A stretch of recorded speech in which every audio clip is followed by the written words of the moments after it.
आपल्या शहरातील, जिल्ह्यातील आणि राज्यातील ताज्या बातम्या पाहण्यासाठी TV7 न्यूज चॅनल सबस्क्राइब करा आणि बेल आयकॉनवर क्लिक करा।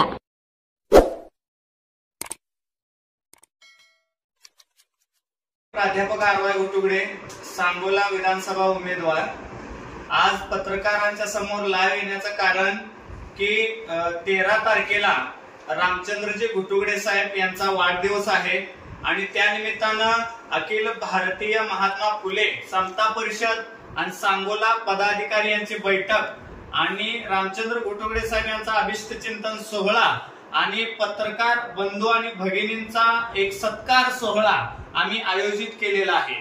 आणि या कार्यक्रमामध्ये जो ओबीसी समाज आहे, सांगोला तालुक्यातील जो ओबीसी समाज आहे त्याला पूर्णपणे न्याय, अधिकार, पूर्णपणे त्याच्या गरजा काय आहेत, तो कशा पद्धतीने दडपलेला आहे, असं पूर्ण चर्चा सत्र हे 13 तारखेला ठेवलेलं आहे। या कार्यक्रमाप्रसंगी माजी खासदार समीर भाऊ भुजबळ साहेब हे कार्याध्यक्ष येणार आहेत, त्या संबंधित त्यावेळेला चर्चा केल्या जातील। पण सांगोला तालुक्यातील तमाम ओबीसी बांधवांना माझी एकच आव्हान आहे की तुम्ही 13 तारखेला 11 वाजता तुम्ही सदानंद लॉन्सला या आणि सगळ्यांच्या इच्छा काय आहेत, ओबीसी संबंधित चर्चा काय आहे, ओबीसीवर अन्याय सरकार करत आहे याच्या संबंधी आपल्याला रामचंद्रजी घोटुगडे साहेब यांच्या वाढदिवसानिमित्त चर्चा करून आणि पुढील कार्यवाही काय आहे याच्या संबंधी निर्णय आपल्याला तुमच्या याने घ्यायचा आहे। धन्यवाद। ऑगस्ट रोजी या महाराष्ट्रातील ओबीसी समाज बांधवांचे फोन आल्यामुळे आम्ही दुपारी 11 वाजता ओबीसी समाजाची मोठी बैठक तसेच माझा वाढदिवस त्यावेळेस साजरा करण्यात येणार आहे। म्हणून काही पत्रकारांची नावं राहिली असतील तरी त्यांना सर्वांना, तालुक्यातल्या पत्रकारांना त्यामध्ये आम्ही आमंत्रित केलेलं आहे।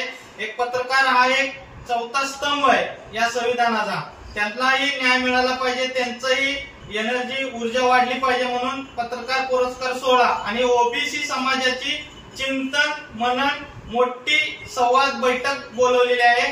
तरी सर्वांनी उपस्थित राहावं। जे काही कार्यक्रम आहेत त्या कार्यक्रमासाठी माजी खासदार समीर भाऊ भुजबळ साहेब उपस्थित राहणार आहेत व जिल्हा तालुक्याचे समता परिषदेश व न्यू राष्ट्रीय समाज पक्षाचे महाराष्ट्राचे जेवढे पदाधिकारी आहेत ते सर्व पदाधिकारी या कार्यक्रमास उपस्थित राहणार आहेत। तरी जे काही आपले समाज बांधव आहेत त्यांनी उपस्थित राहावं ही मी सर्वांना विनंती करतो। धन्यवाद। ही जी बैठक आहे ही सांगोला तालुक्यातली ओबीसी समाजाची महाराष्ट्रात पहिली बैठक आहे। जो आता एक GR 10 ते 15 दिवसात निघणार आहे तो निघू नये त्याच्यासाठी मोठं संघटन हे सांगोला तालुक्यातून सुरू होणार आहे।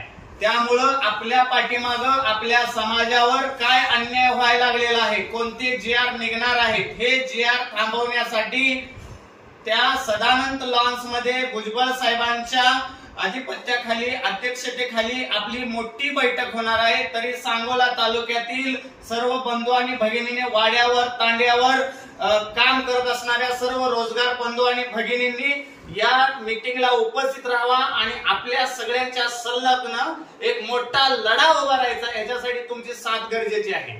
धन्यवाद।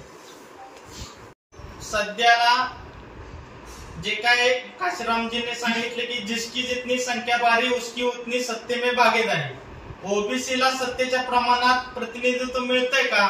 सध्याला जर ओबीसीची एवढी संख्या आहे तर महाराष्ट्राचा मुख्यमंत्री हा ओबीसी असायला पाहिजे, माढा लोकसभेचा खासदार हा ओबीसी असायला पाहिजे। आम्हाला सत्तेतली भागीदारी मिळत नाही म्हणून जे काही वंचित राहिलेले आमच्यातले लोक आहेत, 360 जाती असतानाही राजकीय आमच्या मान्य केला जातोय म्हणून ही बैठक आम्ही बोलवली आणि त्याच्यात जे काही त्याच्यातले तज्ञ लोक आहेत ओबीसी मधले काम करणारे आरक्षणासंदर्भात ते सर्व लोक तिथे येणार आहेत। त्यामुळे सर्वांनी तिथं उपस्थित राहावं आणि कार्यक्रमाची शोभा वाढवावी। धन्यवाद।